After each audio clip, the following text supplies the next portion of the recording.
Sir ಇಲ್ಲಿ ಕನ್ನಡ ಮತ್ತು ಸಂಸ್ಕೃತಿ ಇಲಾಖೆ ವತಿಯಿಂದ ಇಲ್ಲಿ ನಮ್ಗೆ ಗುಬ್ಬಿ ವೀರಣ್ಣವರು ತುಮಕೂರು ಡಿಸ್ಟಿಕ್ ಗುಬ್ಬಿ ವೀರಣ್ಣ ಹುಟ್ಟಿದವರು. ತುಮಕೂರು ಇಲ್ಲಿ ಗುಬ್ಬಿ ವೀರಣ್ಣ ರಂಗಮಂದಿರ ಜನ ಕಲಾವಿದ ಕಲೆ ಉಳಿಸ್ಬೇಕು ಅಂತ ಹೇಳ್ಬಿಟ್ಟು ಈಗ ಕಲೆಗಳು ಎಲ್ಲ ನಸಿ ಹೋಗ್ತಾವೆ. ಅದ್ರಲ್ಲಿ ಕಲೆ ಇದನ್ನ ಉಳಿಸ್ಬೇಕು ಅಂತ ಹೇಳ್ಬಿಟ್ಟು ಏನೋ ಕಷ್ಟ ಬಿದ್ದು ರೈತರು ಸಾಲ ಮಾಡಿ ಪಾಲ ಮಾಡಿ ರೈತರು ಮಾಡಿ ಕಲೆ ಉಳಿಸ್ತಾ ಇದೀವಿ. ಅವರು ಕೂಲಿ ಮಾಡಿ ಭಿಕ್ಷೆ ಬೇಡಿ ಕಲೆ ಉಳಿಸುವ ನಾಟಕ ಅದು ಇದು ನಾಟಕ ಅಂತೆಲ್ಲ ಆಡ್ಬಿಟ್ಟು ಕಲೆ ಉಳಿಸ್ತಾ ಇದ್ರೆ ಇಲ್ಲಿರೋ ಒಬ್ಬ ಅಧಿಕಾರಿ ಅಲ್ಲೊಂದು ಫ್ಲೆಕ್ಸ್ ಹಾಕಿ ನಾಳೆ ನಾಟಕ ಇದೆ ಫ್ಲೆಕ್ಸ್ ಹಾಕೈತೆ. ಆ ಫ್ಲೆಕ್ಸಿನ ಮೇಲೆ ಹೋಗಿ ಮಕ್ಕಳ ಮೇಲೆ ಬ್ಲೇಡ್ಗಳು ಹೊಡೆದ್ಬಿಟ್ಟು ಚಾಕು ಮೇಲೆ ಕುಯ್ದುಬಿಟ್ಟು ಫ್ಲೆಕ್ಸರ್ ಹಾಕೋ ಮಟ್ಟಿಗೆ ಇವ್ರು ಯಾರು ಅಧಿಕಾರ ಕೊಟ್ಟರು? ಇವ್ರಿಗೆ ಇದು ಸಾರ್ವಜನಿಕರ ಆಸ್ತಿನ ಇವ್ರ ಅಪ್ಪನ ಮನೆ ಆಸ್ತಿನ? ಇದು ಅವ್ರ ಅಪ್ಪನ ಮನೆ ಆಸ್ತಿನ? ಇದು ಅವನು ಸಂಬಳ ತಗೊಂಡು ಅವನೊಬ್ಬ ಕನ್ನಡ ಮತ್ತು ಸಂಸ್ಕೃತಿ ಇಲಾಖೆಲ್ಲ ಅವನೊಬ್ಬ ಕೂಲಿ ಮಾಡೋನು. ಅವನು ಕಲಾವಿದ್ರಿಂದ ಸರ್ಕಾರದಿಂದ ಕಲಾವಿದರಿಗೋಸ್ಕರ ಬರೋ ದುಡ್ಡೆಲ್ಲ ಅವನು ಸಂಬಳ ತಗೊಂಡು ಅವನು ಅಷ್ಟರಲ್ಲಿ ಇರ್ಬೇಕಷ್ಟೇನೆ. ಮಾಡಿರ್ಲಿ, ಪಾರ್ಕ್ ನೀರಿಲ್ಲ, ಗಿಡ ಸರಿ ಇಲ್ಲ, ಕಸ ಗುಡಿಸಲ್ಲ, ಬಾತ್ರೂಮ್ ಸರಿ ಇಲ್ಲ, ಇಲ್ಲೇ ಎಣ್ಣೆ ಹೊಡಿತಾರೆ, ಬಂದು ಎಣ್ಣೆ ಹೊಡೆದು ಬಾಟುಗಳಿವೆ ಬಿದ್ದಿರ್ತವೆ. ಅವಕ್ಕೆಲ್ಲ ಇವನು ಇದು ಮಾಡಲ್ಲ. ಇದು ಯಾವ ಕಲಾವಿದರು ನಾಟಕದ ಒಂದು ಫ್ಲೆಕ್ಸ್ ಹಾಕಿರೋದಕ್ಕೋಸ್ಕರ ಅವ್ನಿಗೆ ಹೊಟ್ಟೆ ಉರಿ ಬಂದ್ಬಿಟ್ಟದ. ಫ್ಲೆಕ್ಸ್ ಮೇಲೆ ಎಲ್ಲಾರ ಮಕ್ಕಳ ಮೇಲೆ ಬ್ಲೇಡ್ ಹೊಡೆದ್ಬಿಟ್ಟು ಫ್ಲೆಕ್ಸ್ ಹಾಕೋದು ಇದು ಎಷ್ಟು ಮಟ್ಟಿಗೆ ನ್ಯಾಯ? ಇದು ಇಲ್ಲಿಗೆ ಕೊನೆ ಆಗ್ಬೇಕು. ಅವ್ನು ಇವತ್ತು ಹೇಳಿದ್ದೀನಿ ಕೇಳಿ, ಇಲ್ಲಿ ಕಲಾವಿದರು ಕ್ಷಮೆ ಕೇಳಬೇಕು. ಇಲ್ಲ ಅಂದ್ರೆ ಅವನು ಇವತ್ತಿಂದಲೇ ಇಲ್ಲಿ ನಾನು ಇರಲ್ಲ ಅಂತ ಹೇಳ್ಬಿಟ್ಟು ಈ ನಮ್ಮ ತುಮಕೂರು ಕರ್ನಾಟಕ ಕನ್ನಡ ಮತ್ತು ಸಂಸ್ಕೃತಿ ಇಲಾಖೆಯಿಂದ ಇಲ್ಲಿಂದ ಅವನು ನಿರ್ಗಮಿಸಿ ಅವನ್ನೆಲ್ಲ ಬೇರೆ ಕಡೆಗೆ ಹೋಗಿ ಅವನೇ ವಾರಂಟಿ ರೇಟ್ ತಗೊಂಡು ಆ ಕೆಲಸ ಮಾಡ್ಬೇಕು. ಎರಡೂ ಆಗಿಲ್ಲ ಅಂದ್ರೆ ನಾವು ಉಗ್ರವಾದ ಹೋರಾಟ ಮಾಡ್ತೀವಿ. ಕಲಾವಿದರು ಸಂಘದಿಂದ ಕಲಾವಿದರು ಸಂಘದವ್ರನ್ನು ಅಕಸ್ಮಾತ್ ಅವ್ರ ಕಡೆಗೆ ಸಾಮಾನ್ಯ ಸಂಘರು ಬರೋಬೇಡ. ನಮ್ಮ ಉಪಾಧ್ಯಕ್ಷ ಕಣ್ಣಾರೆ ನೋಡಿರೋದು ಒಂದು ಕಿತ್ತಾಕಿರೋದನ್ನ ನಾವು ಕಲಾವಿದರು ಹಳ್ಳಿ ಕಲಾವಿದರು ಸೇರಿಸ್ಬಿಟ್ಟು ಉಗ್ರವಾದ ಹೋರಾಟ ಮಾಡ್ತೀವಿ. ಇವನ್ ಬಗ್ಗೆ ಇವ್ ಸುರೇಶ್ ಅನ್ನು ಬಹಳ ಇದು ಮಾಡಿದ್ದಾನೆ. ಅವ್ನು ಮಾಡಿರೋ ತಪ್ಪು ಕ್ಷಮೆ ಯಾಚಿಸ್ಬೇಕು, ಕ್ಷಮೆ ಕೇಳಬೇಕು. ಇಲ್ಲಾಂದ್ರೆ ನಾವು DC ವರ್ಗು ಹೋಗ್ಬಿಟ್ಟು DC ಆಫೀಸ್ ಮುಂದೆ ನಾವು ಉಗ್ರವಾಗಿ ಹೋರಾಟ ಮಾಡ್ತೀವಿ ಕಲಾವಿದರ ಕಡೆಯಿಂದ. ಏನು ಉದ್ದೇಶ ಆಗುತ್ತಿಲ್ಲ. ಇಲ್ಲಿ ಏನ್ ಗೊತ್ತಾ, ಒಬ್ಬರ ಮೇಲೆ ಒಬ್ರು ಕಂಡಿರುತ್ತೆ. ಯಾರ ಕಲಾವಿದ್ರು ಈಗ ನಮ್ಮ ಕಲಾವಿದ್ರು ಈಗ ಪ್ಲಸ್ ಕಲಾವಿದ್ರು ಕಂಡ್ರೆ ಇನ್ನೊಬ್ರಿಗಾಗಲ್ಲ. ಅವ್ರೇನ ಹೇಳ್ಕೊಟ್ಟಿರ್ತಾರ ಅವ್ರ ಮಾತೇಳಿ ಅವೆಲ್ಲ ಮಾಡಬಾರ್ದು. ಅವ್ನ ಎಲ್ಲರೂ ಒಂದೇ ಕಲಾವಿದ್ರು ಒಟ್ಟೆ ಇದರಿಂದ ಹೊಟ್ಟೆ ತುಂಬ್ತಾ ಇರೋದು ಒಂದು ಅವ್ನ ಸಂಬಳ ತಂತ ಇರೋದು ಇದಾಯ್ತಾ. ಅವ್ನು ಎಲ್ಲರಿಗೂ ಒಂದ್ ರೀತಿ ಇದು ಮಾಡ್ಬೇಕು. ಅವ್ನು ಬ್ಲೇಡ್ ಹಾಕಕ್ಕೆ ಯಾರ ಅಧಿಕಾರ ಕೊಟ್ಟಿದ್ದಾರೆ ಅವ್ರಿಗೆ?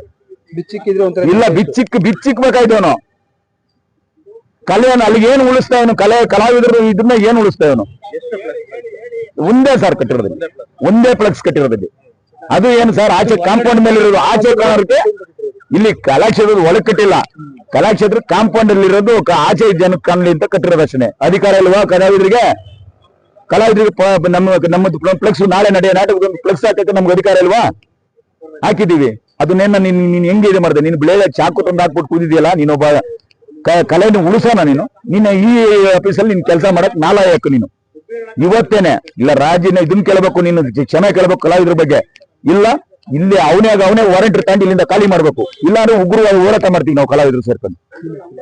ಸುರೇಶ್ ಅಂತ ಸರ್, ಬೆಂಗಳೂರು ಗ್ರಾಮಾಂತರ ಜಿಲ್ಲೆ, ತುಮಕೂರು ಜಿಲ್ಲೆ ಹಿರಿಯ ಕಲಾವಿದ. ನಾನು 38 ವರ್ಷದಿಂದ ನಾವು ಕಲೆ ಸೇವೆ ಮಾಡ್ಕೊಂಡ್ ಬಂದಿದ್ದೀವಿ. ನಮ್ಗೆ ಹೊಟ್ಟೆ ಉರಿತದೆ ಸರ್. ಕಲಾವಿದ್ರ ಕಷ್ಟ ಕಲಾವಿದ್ರಿಗೆ ಗೊತ್ತು. ಇಂತ ಇವನಿಗೆ ಚೇರಲ್ಲಿ ಕೂತ್ಕೊಂಡು ಸುಮ್ಮನೆ ಸಂಬಳ ತಗೊಂಡೋಗಿ ಈ ಎಲ್ಲ ಇಲ್ಲಿ ಇಟ್ಕೊಂಡಿರೋ ಈ ವ್ಯವಸ್ಥೆ ಅಲ್ಲ.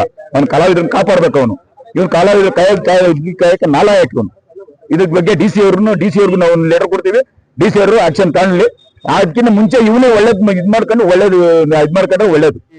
ತುಮಕೂರು ಜಿಲ್ಲಾ ರಂಗಭೂಮಿ ಕಲಾ ಸಂಘದ ಉಪಾಧ್ಯಕ್ಷ. ನನ್ನ ವಯಸ್ಸು 80 ವರ್ಷ. ಈ ಕಲಾಕ್ಷೇತ್ರ ಓಪನ್ ಆದಾಗಿಂತಲೂ ನಾವು ಇಲ್ಲಿ ನಾಟಕ ಆಡ್ತೀವಿ, ನೋಡೋದು, ಕಲಾ ಸೇವೆ ಮಾಡೋದು ಎಲ್ಲ ನಮ್ ಕರ್ತವ್ಯ. ಇಲ್ಲಿ ಏನಾಗಿದೆ ಅಂದ್ರೆ ನಮ್ಮ ಸ್ನೇಹಿತರು ಇಲ್ಲೇ ಪಕ್ಕದಲ್ಲಿ ಸಿರಾಗೇಟ್ ಹತ್ರ ಒಂದು ಸಂಪೂರ್ಣ ರಾಮಾಯಣ ನಾಟಕ ಮಾಡಿ ಕಲಾವಿದರಿಗೆ ಅಡ್ವರ್ಟೈಸ್ ಅದು ಗೊತ್ತಾಗ್ಲಿ, ತಿಳುವಳಿಕೆ ಬರ್ಲಿ ಅಂತ ಹೇಳಿ ನಮ್ಮ ಸ್ನೇಹಿತರು ಇದು ಕಂಪೌಂಡ್ ಪಕ್ಕದಲ್ಲಿ ಹಾಕಿದ್ರು, ಒಳಗಡೆನೂ ಹಾಕಿಲ್ಲ. ಪಕ್ಕದಲ್ಲಿ ಒಂದು ಫ್ಲೆಕ್ಸ್ ಹಾಕಿದ್ರು.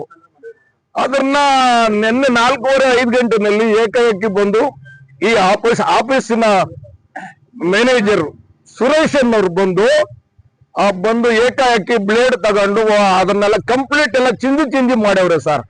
ಅದನ್ನ ನಾವು ಫೋನಲ್ಲಿ ಅದನ್ನ ಎಲ್ಲ ಮಾಡ್ಕೊಂಡಿದೀವಿ. ಅದು ಇಲ್ಲಿ ಯಾವ ಕಣ್ಣಿಗೆ ಕಾಣ್ತಾ ಇದೆ. ದಯಮಾಡಿ ಇದ್ರ ಬಗ್ಗೆ ನಮ್ಗೇನಾದ್ರೂ ಮಾಹಿತಿ ಹೇಳಿ, ನಮ್ಗೇನಾದ್ರೂ ಮಾಡಿ ಸುರೇಶ್ ಇದ್ರ ಬಗ್ಗೆ ನಮ್ಗೆ ಒಂದು ಇದನ್ನ ಕೊಡಬೇಕು ದಯಮಾಡಿ ಸರ್. ನಾನ್ ನೋಡಿದೀವಿ ಸರ್. ನಾನು ಮತ್ತೆ 4 ಜನ ಇದ್ದೀವಿ ಸರ್. ನಮ್ಮ ರಾಮಣ್ಣವರು 4:15 ಗಂಟೆ ಸರ್. ನಿನ್ನೆ ದಿವಸ ನಿನ್ನೆ 4:15 ಗಂಟೆನಾಗ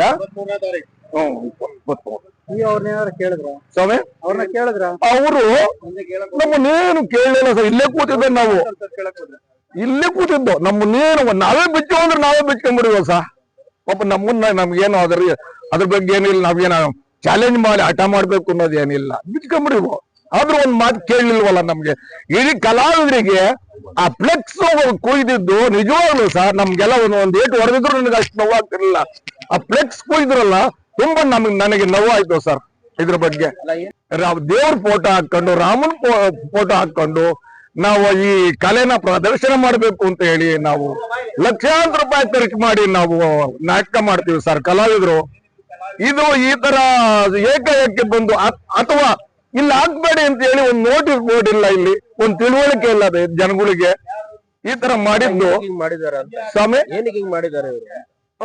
ಏನಕ್ಕೆ ಮಾಡಿದ್ರು ಅಂದ್ರೆ ಅದೇನು ಯಾರಿಗೇನು ಯಾರಾದ್ರೂ ನಮ್ಗೆ ಹಾಕ್ದವ್ರು ಯಾರಾದ್ರೂ ಹೊರಗಡೆಯಿಂದ ಫೋನ್ ಗಿನ್ ಮಾಡಿ ಏನೋ ಪ್ರೆಸರ್ ಮಾಡಿರ್ಬೇಕು ಇವ್ರಿಗೆ.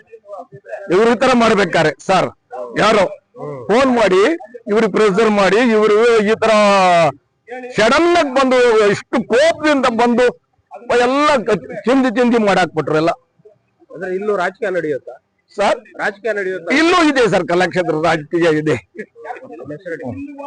ನನ್ನ ಹೆಸರು ಪುಟ್ರುದ್ರಪ್ಪ ಅಂತ ಸರ್. ಇಲ್ಲೇ ಸಿರಾಗೇಟ್ ಹತ್ರ ನಾಗಣ್ಣನ ಪಾಳ್ಯ.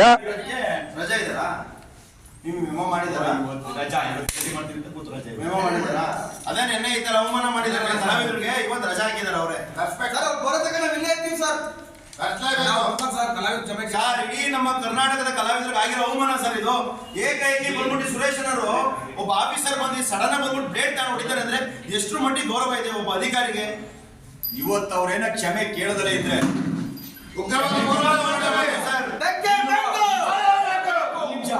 ನಿನ್ನೆ ಮಾಡಿರೋ ಅಲುಕಟ್ಟು ಕೆಲಸಕ್ಕೆ ಇವತ್ತು ರಜಾ ಹಾಕಿದ ನಾಯಪ್ಪ ಹಾಕ್ಲಿ ಕರ್ಸ್ಲೇಬೇಕು. ಕಲಾವಿದ್ರು ಬಂದುಬಿಟ್ಟು ಕಲಾವಿದ್ರು ಕ್ಷಮೆ ಕೇಳಬೇಕು.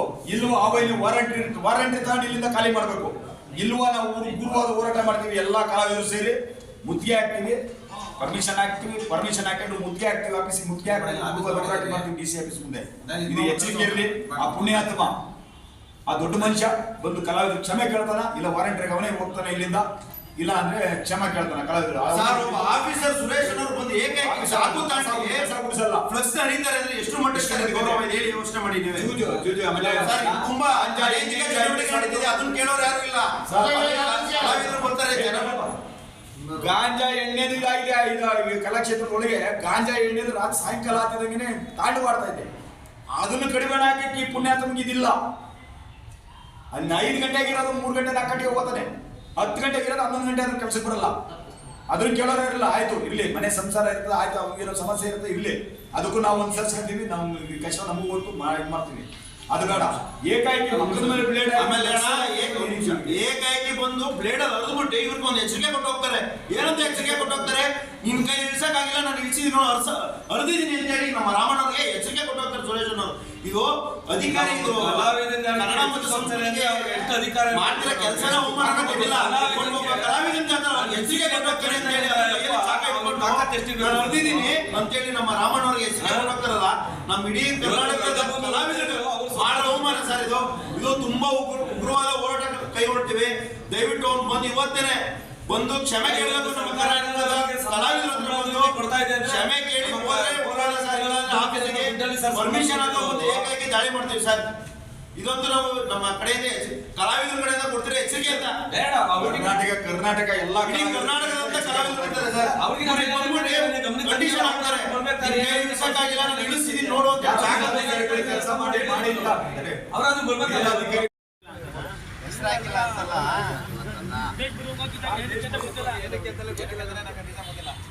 ಏಕೆ ಬಂದಿದ್ದಾಗಿರೋ